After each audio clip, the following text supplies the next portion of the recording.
Let's have a look at the shell settings. The shell settings are right over here, also in the exterior section of the library bar, and we'll just get started with the regular shell settings right here.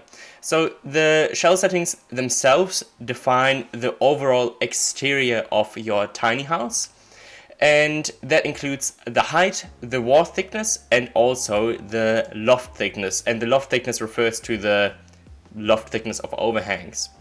And to just get started, we'll just start with the max height over here. The max height is very important when you're designing your tiny house, because most of the time you will have road regulations to comply to, and you want to make sure that you don't exceed those limits. That's why we have the max height setting here. So I'm just going to put in, let's say, 4,300 millimeters like this, and you will see that the total height of the tiny house is changing and it goes a little bit taller. And the max height is measured all the way from the highest point of the tiny house all the way to the floor.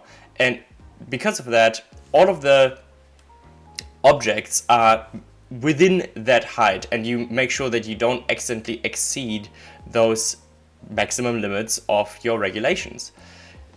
Let's move on to the wall thickness here, and that is the wall thickness of your exterior. The interior wall thickness is sorted out by the interior wall panels later on, that I'll cover in another tutorial.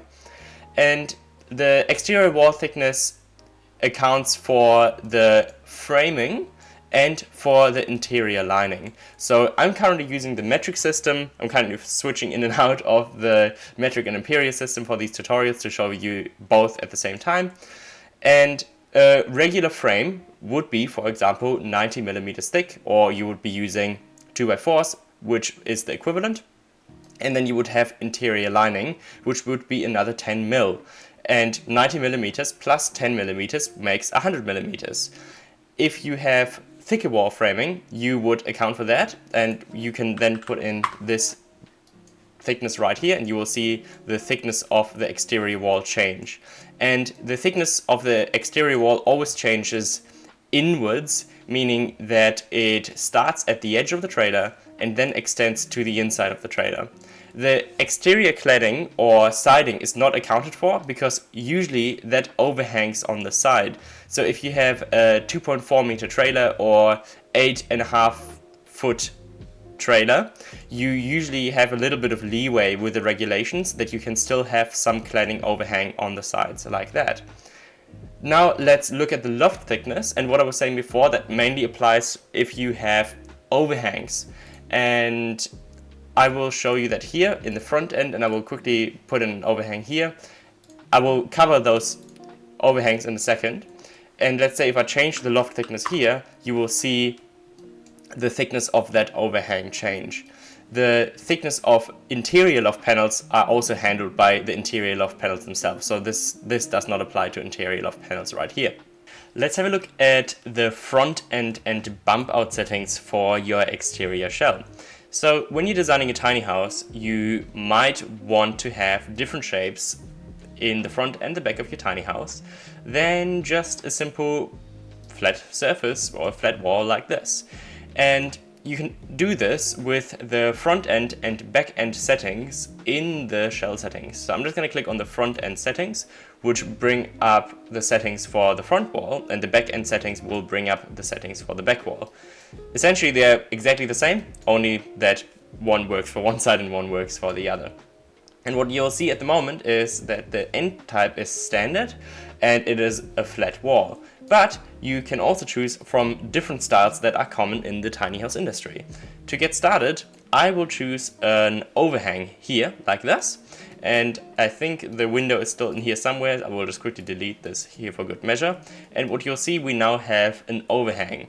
So this could be useful if you are designing a downstairs kitchen here, for example, and you want to have more space in the sleeping room at the top. So I'm just going to quickly go back into the front end settings here, and you can change the height and depth of that overhang, and you will find a graphic in the tutorial panel that actually explains exactly where this setting applies. And the depth of the overhang applies from the exterior front end all the way to the front end of the the base face, if that makes sense. The height would go from the top of the trailer all the way to the bottom of the loft panel that overhangs here in the front.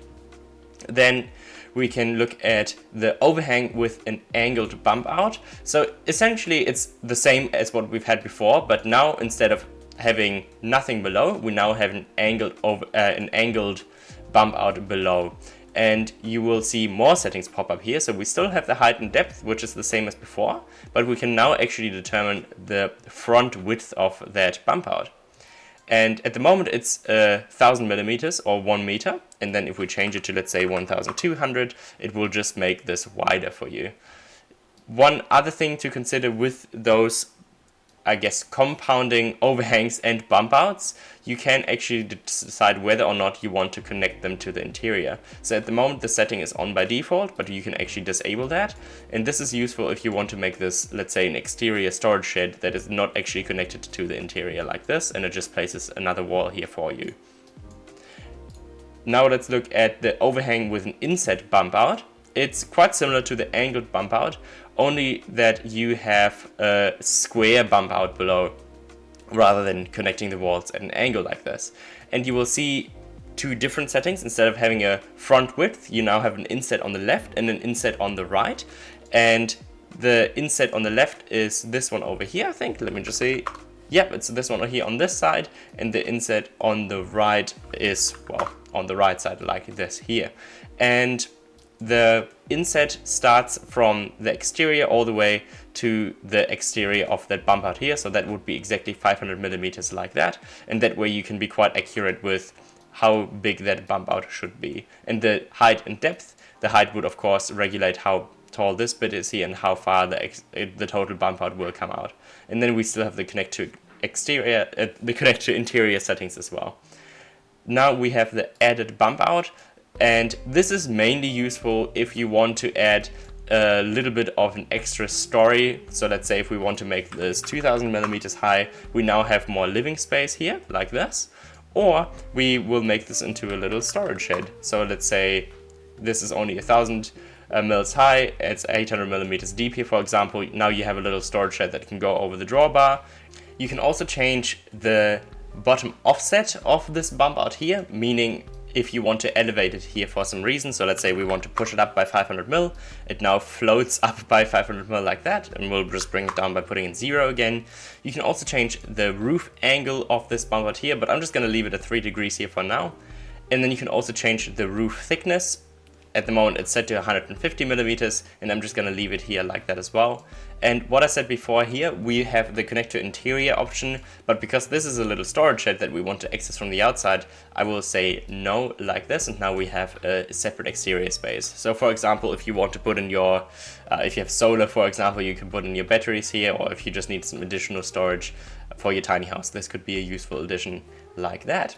So now let's have a look at the added angled bump out. So it's similar to the bump out that has the overhang on the top, but only now it takes that away. We just have an angled option here at the bottom with a little roof.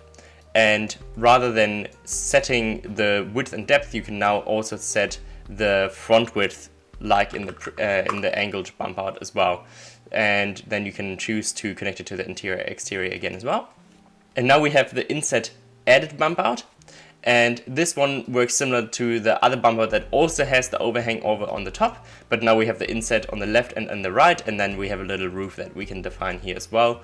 So let's say we want to make this even smaller like this. We can now have a little storage shed down here, or we can even make this an entire story like this. And now we can put in, let's say, a shower in here on the inside. So if we do connect it again to the interior, we can now put in here a shower or a vanity or something like that. So that's how the bump outs work. Of course, that works for both the front and for the back end. And that way you can start to design some quite intricate designs that don't just have flat walls on both ends. Just as a quick tip, of course, if you do start designing more intricate bump outs, it will make the build a little bit harder, meaning it will probably make it a little bit more expensive as well. So if you have simple flat walls, the build will be cheaper and quicker.